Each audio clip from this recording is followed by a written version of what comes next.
সুবিধাশের নয় চৌবাচ্চার নেক্সট অঙ্ক 33 দাগ দেখে নেওয়া যাক কি দিয়েছে। বলছে পি ও কিউ নল দুটি একটি চৌবাচ্চা যতক্ষণে 12 মিনিট ও 15 মিনিটে পূর্ণ করে তাদের একসঙ্গে খুলে দেওয়া হলো এবং পূর্ণ হওয়ার 3 মিনিট পরে প্রথম নল বন্ধ করা হলো। কতক্ষণে খালি চৌবাচ্চাটি পূর্ণ হয়েছিল? এখানে যে পূর্ণ হওয়ার 3 মিনিট পরে মানে পূর্ণ হওয়ার মানে এই কথাটা একটু প্রিন্টিং মিস্টেক আছে। পূর্ণ হয়ে গেলে তখন আর 3 মিনিট পরে কি মানে খুলে দেওয়া হলো এবং 3 মিনিট পরে প্রথম নল বন্ধ করা হলো, কতক্ষণে খালি চৌবাচ্চাটি পূর্ণ হয়েছিল, এমনই হবে। তো যাই হোক, তাহলে প্রথমে আমরা আমাদের একই রকম ভাবে একই নিয়মে আমরা আগে এদের কে কতটা কাজ করেছে, কতক্ষণ, এদের কত ক্ষমতা সেইগুলো বের করে নেব। তাহলে প্রথমে আমরা কি এখানে কে কি কাজ করেছে সেটার নাম লিখি। পি আর কিউ কাজ করেছে, এখানে লিখবো তাদের ওই টোটাল কাজ করতে কত সময় লাগে, বলে দিয়েছে একজনের 12 মিনিট লাগে, একজনের 15 মিনিট লাগে। এইবার তারপরে তাদের একসঙ্গে খুলে দেওয়া হলো এবং 3 মিনিট পর, তাহলে আগে একসাথে এইটুখানি দেওয়া আছে অঙ্ক, তাহলে আমাদের আর বেশি কিছু নেই। তো এখান থেকে আমরা প্রথমে আমাদের কাজ হচ্ছে এদের এলসিএম করে নাও, এলসিএম করে নেবো। লসাগু করলে 12 আর 15 লসাগু কত? 60, আমরা সবাই জানি, তবুও আমি ফিজিক্যালি করে দিচ্ছি। 3 4 12, 3 5 15, 4 5 20, 3 20 60। তাহলে এই 60 হলো আমাদের টোটাল কাজ। আর এখানে আমরা কি বের করব? ক্ষমতা। কার কত ক্ষমতা, ক্ষমতা অর্থাৎ 1 মিনিটে কে কতটা কাজ করতে পারে।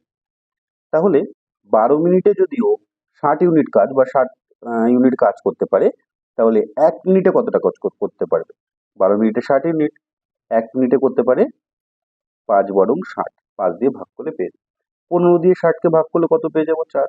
তাহলে কিউ 4 ইউনিট করে কাজ করতে পারে পার মিনিটে, আর পি 5 ইউনিট করে কাজ করতে পারে 1 মিনিটে। তাহলে দুজনা কতটা কাজ করতে পারবে?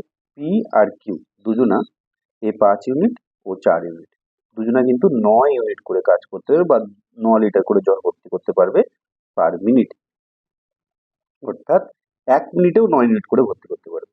বলছে 3 মিনিট এরকম প্রথমে দুজনা চলেছে, 3 মিনিট চললে কত ইউনিট কাজ করতে পারবে? 3 মিনিট যদি এরকম চলে, 1 মিনিটে যদি ও 9 ইউনিট করে করতে পারে দুজনা, তাহলে 3 মিনিটে 3 নং 27 ইউনিট বা 27 লিটার জল কিন্তু ওরা ভর্তি করতে পারবে। এইবার বলেছে 3 মিনিট পর প্রথম নল বন্ধ করে দেওয়া হবে। তাহলে প্রথম নল যদি বন্ধ করে দেয়, যতক্ষণ পর আর একটা নেক্সট স্টেপ নেওয়া হবে, তার মধ্যে আমাদের আর কতটা কাজ বাকি আছে সেটা বের করে নিতে হবে। অর্থাৎ 27 ইউনিট কাজ আমাদের হয়ে গেছে, তাহলে বাকি আছে কত ইউনিট সেটা বের করে নিই আগে। 27 বাদ দিয়ে দেবো, 27 3 হাতে 1, 3 3 6 3, 33 ইউনিট কাজ কিন্তু আমাদের এখনো বাকি আছে। সেটা করবে কে? বলেছে প্রথম নল বন্ধ মানে পি বন্ধ করে দেওয়া হবে, তাহলে কাজ করবে কে? কিউ। এর এ করতে পারে 1 মিনিটে 4 লিটার করে জল ভর্তি করতে পারে, আমাদের 33 লিটার জল এখনো কিন্তু বাকি আছে। এই 33 লিটার জল ভর্তি করতে কিউ এর সময় লাগবে কত? আমরা ও 1 মিনিটে যদি 4 লিটার জল ভর্তি করতে পারে, 33 লিটার খালি করতে লাগবে 33 দিয়ে 4 ভাগ করে দিলেই পেয়ে যাবে। 33 দিয়ে ভাগ করব, 4 8 32, 1 হলে তাহলে 8 পূর্ণ 1/4, 1 পূর্ণ 1/4। এগুলো কিন্তু ইউনিটারি মেথড, অর্থাৎ আমরা ওই যে ঐকিক নিয়ম করেছি সেরকম, সেই অঙ্ক।